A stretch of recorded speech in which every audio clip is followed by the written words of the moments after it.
G'day, it's Joel Rasmussen for Southern Cross Combat, and I'm here at Absolute MMA in Collingwood talking to a man who will be fighting on the Big One Championship. I'm talking to Mr. Alastair Volders. Mr. Volders, thank you for joining me. How are we today?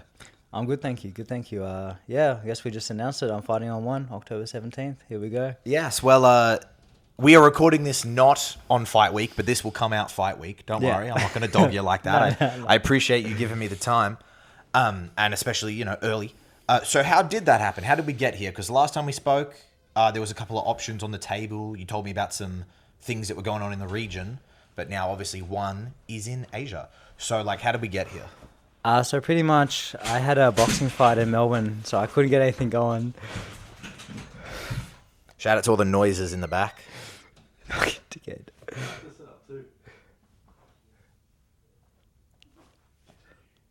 So how did this fight come to be?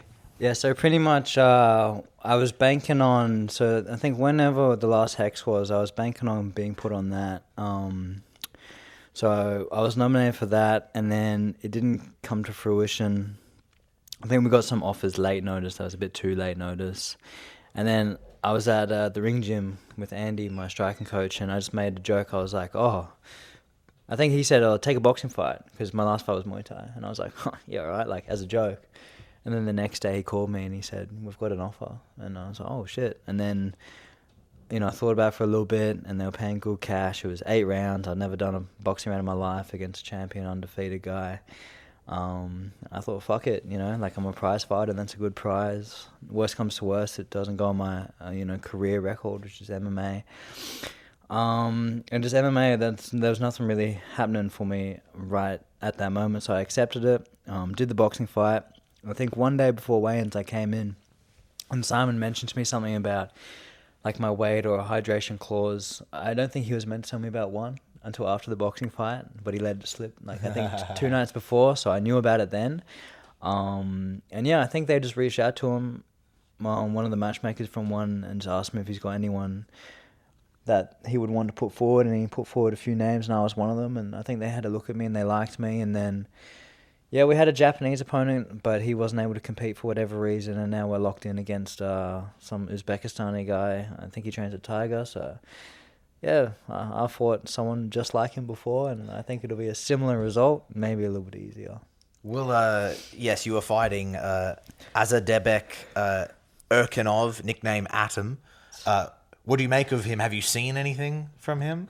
I've seen a little bit. It's kind of hard to find footage on him, I think there was 1 or 2 videos that looked like they were filmed in 2005, something like that. The Nokia brick? Yeah, the Nokia brick, or filmed on a potato. And I think he's fought very low-level competition. I think for him, if he was fighting in Australia, he wouldn't even be at a professional level. But then again, he obviously has skills to be undefeated with 3 finishes. He obviously has good wrestling. He looks strong. He looks hungry. He looks like he hits hard and wrestles well. So, he's a worthy opponent, definitely. But to fight him on a big stage that is won, for the US dollars and the good exposure, I'm going to say yes to that 100% of the time, You'll be in the ring. Have you done much MMA training in the ring before? Nah, not really. I've done a lot of... Well, my last 2 fights were in the ring. I had a Muay Thai fight in the ring, and then I had a boxing fight in the ring, so I was training in the ring. Basically, for my last 2 fight camps, which is spanning over 6 months, I've been doing a lot of ring work. Obviously, it's different with the grappling, but my last 2 fights, I think I've done 11 rounds of fighting my last fights in the ring, and I started training in the ring, doing grappling, just this and last week, and, yeah, it's all good, It'll be different, but I'm excited for it. It'll be a nice little, challenge. It's something that, obviously it's a very big thing I can tick off my bucket list. It's a very big thing that's it's international, it's a big promotion, it's in Asia, which is cool, and, I'm pretty happy and excited about it. Talk about the international, you get that opportunity. How does it feel? Do you have any expectations for traveling? Have you ever been to Thailand before, first off? Yeah. I've been to Thailand twice. Phuket both times. Actually, I met Simon for the first time in Thailand. Oh, no way. Yeah, when I was living in Brisbane before I came down, I went to Thailand for a month, and I met him there. And Yeah, it was fun. It was fun. And then I decided to come down. And then I went back again about early last year. But I've never been to Bangkok, so it'll be my first time in Bangkok. Yeah, It's exciting. yeah. No, it is exciting, and it feels like it feels like I've worked for. I've been training for like about 9 years, fighting for a little bit less, and it's good. It feels like it's earned. There can be a lot of hecticness that comes with traveling and fighting for the first time. I remember when I spoke to Lisa ahead of her one fight. She told me a story about the first time she fought in Thailand. Yeah. And she had a hard time finding a scale. And also, I think she told me a story about how they couldn't find a sauna that would let her in because she was a woman. Yeah. Which obviously you won't have that aspect, They'll let you go wherever. But like, how will it be? Like, are you mentally like, oh shit, I have to think about like 12 other things now that we're going overseas?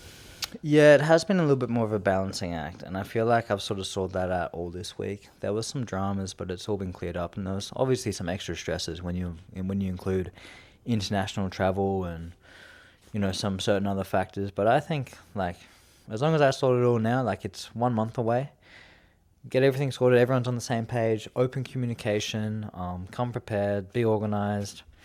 I think it'll be fine, and that's sort of how I feel about it. Like, people are like, oh, congrats on one, or it's a big opportunity, or this and that, and it's just another fight at the end of the day. It's what I do every day, and as long as I don't build it up too much, or just be organized, I think it'll be sweet. You're gonna like spear him out of the ring?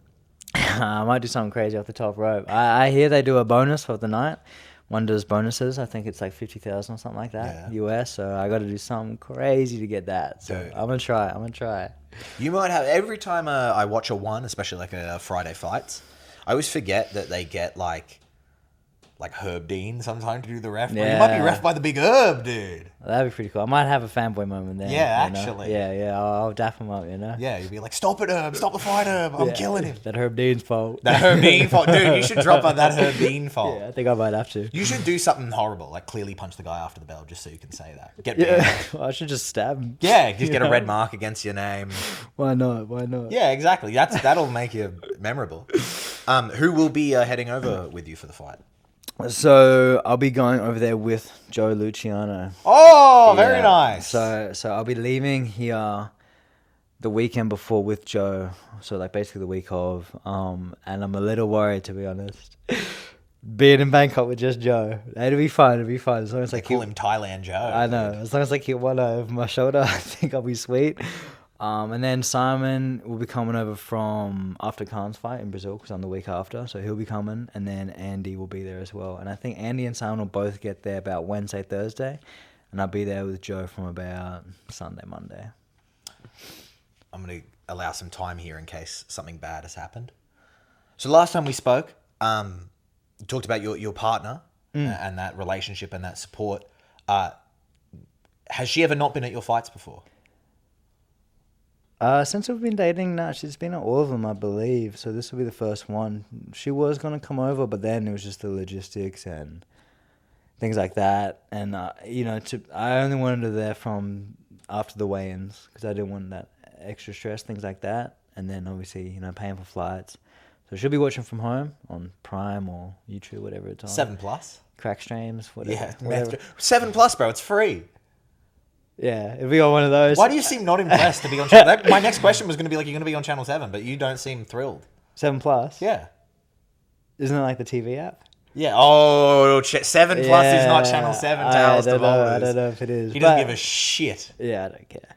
I mean, it's a good exposure. I think, it is what it is, but I'm excited, Dude, but she'll be watching from home. With that attitude, I'm sure they're racing to bring you back.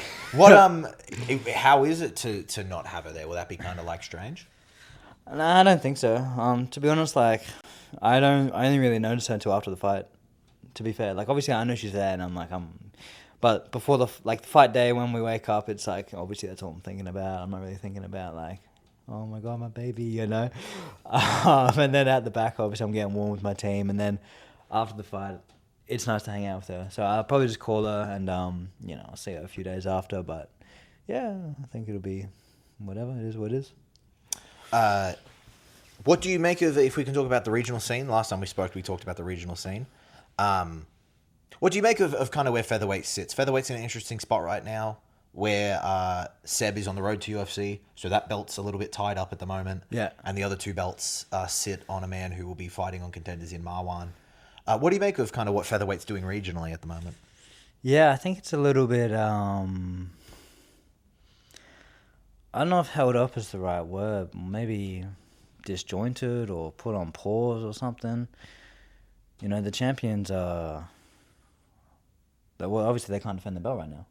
You know, they can't fight for the belt, and it would be kind of weird to vacate it because they never lost, or there's a chance they might come back. So it's sort of almost put on ice a little bit, at least like the top of the division. I've seen there's a few contenders near the top fighting and have just fought, so always watching that. But I just got to focus on what I'm doing next. You know, I don't know what's next after one. It's a one fight deal. So I might be back again, or maybe come back, have something at the end of the year. Hex, Eternal, Beatdown, Rogue.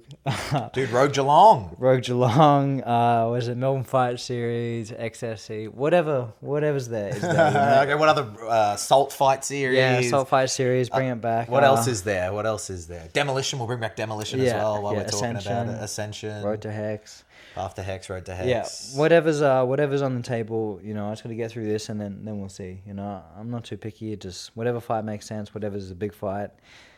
You know, the goal was to go international next year. It's happened early, but, you know, obviously, I'm just excited for this opportunity I got coming up, and then we'll see what happens after, and then next year, sit down, have a plan, how we get there, and we'll go. You're holding the microphone there, quite cool, quite like a rapper. You got the ice on your wrist. You were in a music video recently. Oh, yeah. How did you find being in the music video? It was good. You know, life is all about different experiences. And obviously, I'm no stranger to that. I keep doing things one-off. And yeah, they just approached me. Obviously, I used to work at a gym called Tribute Boxing. That's how I knew Civilian, the rapper, and his brother, I think Ruku or Ku. And they just approached me. They said they were doing a song about Alexander the Great, and they needed a gym and a fighter to film. And they asked me, and I said, why not? You know, it's probably the only chance I'm going to get, at least for the next few years, to be in a rap video, unless something else comes up. But I was like, if I can't ever be in a rap video, I can't see why I would be in the future. YOLO, you know? You like to rap? You're a rapper? Yeah, definitely. I am. I'm also a fighter and a lover, and I thought, you know, why not? It was fun. This is absolute the spot to film music videos now. The man himself, Volk, was here. That's true. For a Hilltop Hoods music video. I just want to say, maybe they saw what I was doing and they thought, let's copy a bit of that. Yeah. Maybe Hilltop Hoods and Volk saw Civilian and Alastair, and they were like, okay, we just steal some of that. Yeah. So I feel like, you know, maybe I paved the way for a little bit of that. Obviously, didn't get any credit, but. The legends rarely do. Yeah, the streets know. Yes, the streets know. Before there was Hilltop Hoods and Alexander Volkanovski and Colby Thickness, there was Civilian and Alastair Volders. That's exactly right. The streets remember. That's exactly right. Last time we spoke, you told the story about how you met your partner and about how you bullied her boyfriend at the time and just absolutely emasculated him. I turned that into a clip. People thought it was funny. Did she see you tell that story, and what did she make of you telling that story on the interview? Yeah, so she saw it, I think, like the day it got released. I think I showed her when we were chilling, and I honestly wasn't sure how she was going to take it. I was, you know, sometimes you say things or you make a joke to your partner, and like sometimes it lands, sometimes it doesn't. I'm glad this one landed. She thought it was hilarious. So that was good. I was pretty happy with that. But yeah. You talk about you're a man who does things one-off, or you do many different things. You know, MMA, kickboxing, boxing, music videos. Something that will be happening for the first time in Australia, brackets legally. Bare knuckle boxing is happening. BKFC didn't end up happening. They've started there's a new bare knuckle league. I think it's happening in New South Wales. Yeah, it's coming up soon. Might be this week. Maybe it's next week. It's coming up. What do you make of bare knuckle boxing? I think it's definitely an acquired taste, you know. First off, I don't know why they thought going to Perth would be a good idea. They should have held it in Queensland or Victoria or something like that. Perth must just have the mining money or whatever. I don't know what the deal with that was. But Yeah, bare knuckle. It's pretty intense. I don't watch it too often, to be honest. I would do it probably later in my career. You know, I think if I did it now, I would be getting not much more than I would be getting for a regular MMA fight, and I'd be probably receiving a lot more damage. You know, you look at the people who do it, their faces get broken, their hands get broken. You know, I gotta hopefully these hands, you know, keep me fighting for like, you know, a while longer.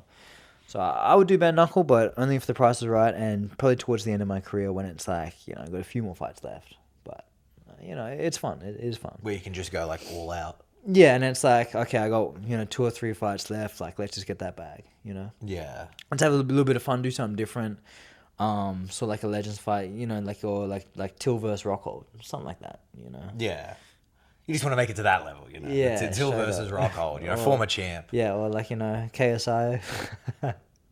versus Logan Paul. Yeah, something like that. Or who was it? Dylan Dennis. He fought as well. Yeah. What about what's his name?